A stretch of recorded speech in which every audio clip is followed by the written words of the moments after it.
అందరికీ నమస్కారం. ఈరోజు ప్రింట్ మీడియా, ఎలక్ట్రానిక్ మీడియా ఈరోజు రైల్వే కోడూరు ఎమ్మెల్యే గారి మీద వచ్చిన దుష్ప్రచారంపై ఆ కన్న తల్లిని ద్వారా మీకు తెలియజేయడం జరుగుతోంది. ముఖ్యంగా ఇసుకపట్ల సృజన్ అనే ఒక ఆయన మన సింహాద్రిపురంలో ఉద్యోగం చేస్తూ పంచాయతీరాజ్ డిపార్ట్మెంట్ లో చనిపోయినాడు. చనిపోతే మానవతా దృక్పథం కింద ఆయన కూతురైనటువంటి వీణ అనే ఆమెకు మొట్టమొదటి పోస్టింగ్ రైల్వే కోడూరులో ఇచ్చారు. 2021 మార్చి 13వ తేదీ రైల్వే కోడూరు పంచాయతీ ఆఫీసులో జాయిన్ అయింది. 2 ఏళ్లు ప్రొబేషనరీ పీరియడ్ అయినా ఈ రోజుకి 5 ఏళ్ళైనా ఇంతవరకు ఆ అమ్మాయికి సర్వీస్ రిజిస్టర్ కాల. చెక్ చేసుకోండి. ఎందుకంటే సర్వీస్ రిజిస్టర్ ఇవ్వాలంటే ఆ కాండక్ట్ వాళ్ళు ఏదో కావాలి. మీరు ఇకపోతే ఏమన్నారు, కానీ ఎలా జీతం తీసుకునేదో ఆ దేవుడికి తెలియాలి. ఎస్ఆర్ కూడా స్టడీ కాకుండా ఈ లేడీ మా ఎమ్మెల్యే దగ్గరికి పిఏగా ఉంటాను అని వెళ్ళింది. ఆ రోజే మేము ఇదే సినిమా కాదు, ఎవరు ఆడవాళ్ళు అర్ధరాత్రులు అపరాత్రులు వద్దు అని చెప్పి ముఖ్యంగా ఇన్ఛార్జి గారైతే మేమైతేనేమి జనసేన పార్టీ ఖండించాం. దాంతో కొంత సోషల్ మీడియా ఇన్ఫ్లుయెన్సర్ ఇన్స్టా ఈ మధ్య యువత మీరు గమనించాల్సింది ఏంటంటే ప్రతి ఒక్కరికి ఇన్స్టా ఫేస్బుక్ ఎక్కువ వాడతారు. అట్ ది సేమ్ టైం ఆ ఇన్స్టాలో మా ఎమ్మెల్యే గారికి మెసేజ్లు పెడుతూ యంగెస్ట్ ఎమ్మెల్యే కంగ్రాచులేషన్స్ సార్, మీరు అదే సామాజిక వర్గం ఒకటే.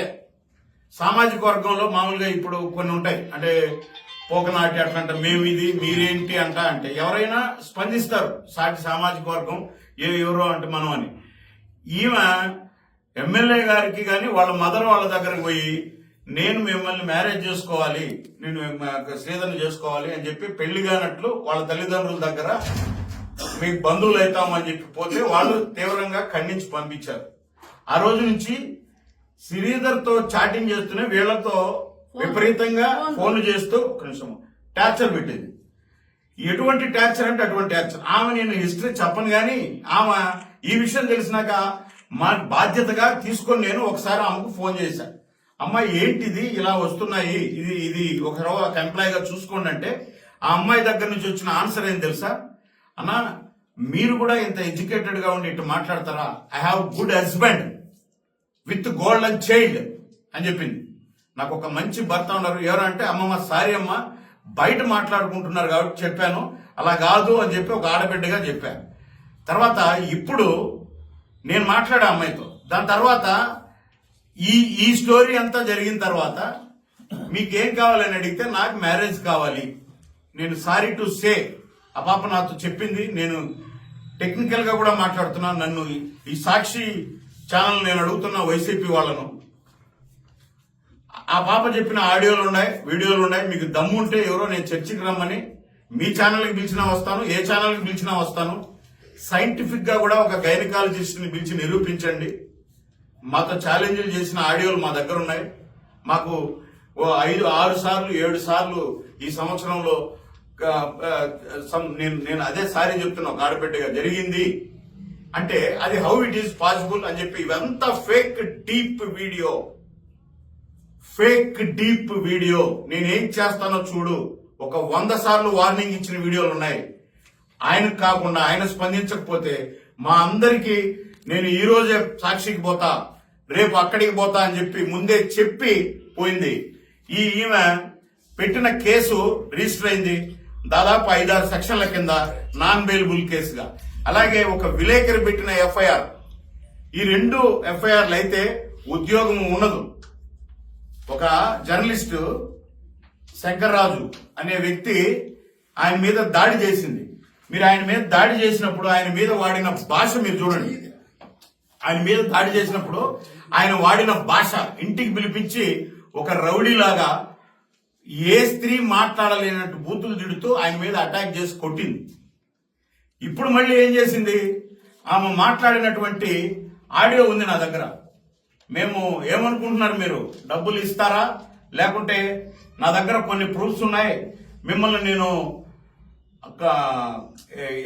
నేను వదలను అని చెప్తూ అని. సరే ఏం మాట్లాడిందంటే కొన్ని ఈ 1.5 సంవత్సరంలో నా దగ్గర ఆడిన అబద్ధాలకి, నాకు చేసిన మోసాలకి నమ్మించి నువ్వు నన్ను వాడుకున్నావు చూడు. 5 సార్లు కడుపు వచ్చి పోయింది చూడు. ఇదంతా ఒక ప్రీ ప్లాన్డ్ ఆడియో. 25 కోట్లు సాయంత్రం అక్షరాలు 25 కోట్లు అడగాలండి.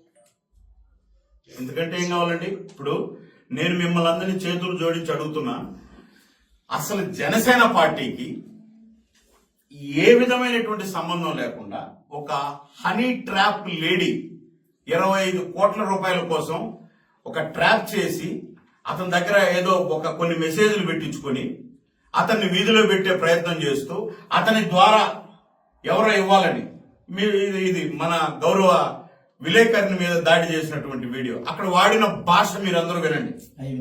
అంటే కాబట్టి నేనేం చెప్తున్నానంటే, ఈ 2 ఎఫ్ఐఆర్లు ఎప్పుడైనాయో వచ్చేసింది. తర్వాత నేను ఇంకోటి కూడా చెప్పదలుచుకున్నాను మీకు.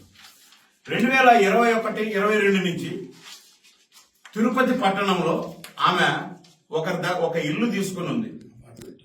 నేను పేదరాలను నాకేం తెలియదు అంటుంది కదా. తిరుపతి పట్టణంలో 3 సంవత్సరాల నుంచి ఇల్లు ఉంది. ఈమె చెప్తుంది కదా 1.5 సంవత్సరం నుంచి శ్రీధర్ అని. మరి ఈ ఇంటి ఓనరు కడప జిల్లా ఎస్పీకి కంప్లైంట్ చేశాడు. నన్ను బెదిరిస్తోందండి, మీ పంచాయతీ ఆఫీసులో వీణావాణి అని ఉండే ఒక లేడీ అని ఎస్పీకి పెడితే ఆ ఎస్పీ పంచాయతీ ఈవోకి పంపించాడు.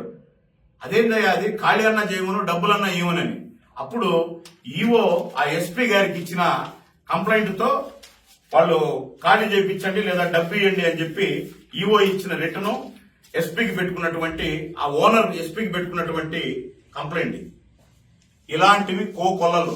బద్వేల్లో మొట్టమొదటి ఒక అతనికి ట్రాప్ వేసి 17 లక్షల రూపాయలతో కోర్టు ద్వారా విడిపోయింది. రెండోది భర్త. నేను అనుకోవడం అసలు ఈ భర్త అందరూ కలిసే చేసి ట్రాప్ వేశారు ఇది. ఎందుకంటే నేను చెప్తున్నా ఓకంగా, నేను ఆ పిల్లోడితో మాట్లాడి నాకు చేశాడు, అన్న నాకేదో న్యాయం చేస్తాను. ఏంటంటే అతను చెప్పిన మాట ఏంటంటే, నా దగ్గర చాలా హార్డ్ డిస్కులు ఉన్నాయన్నా, మా ఇద్దరి దగ్గర ఏదో ఒకటి చేయకూడదు అన్నాడు. ఒకరోజు ఫస్ట్ టైం చేసినప్పుడు నా కొడుకుని నాకు ఇప్పి అన్నాడు. న్యాయమే కదా, ఇప్పిద్దాం అనుకుంటే అన్నాడు. ఇదంతా ఒక డ్రామా.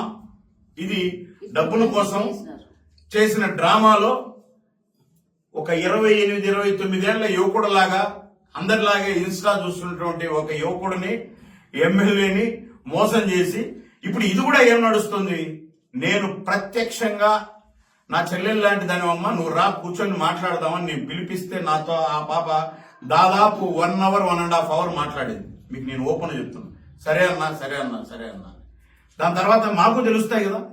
4 రోజుల నుంచి సాక్షికి పోతుందంట, ఎవరో ఆయన పొన్నవేలు సుధాకర్ రెడ్డిని కలుస్తాదంట, ఎంపీని కలుస్తాదంట, ఎక్స్ఎమ్మెల్యేని కలుస్తాదంట.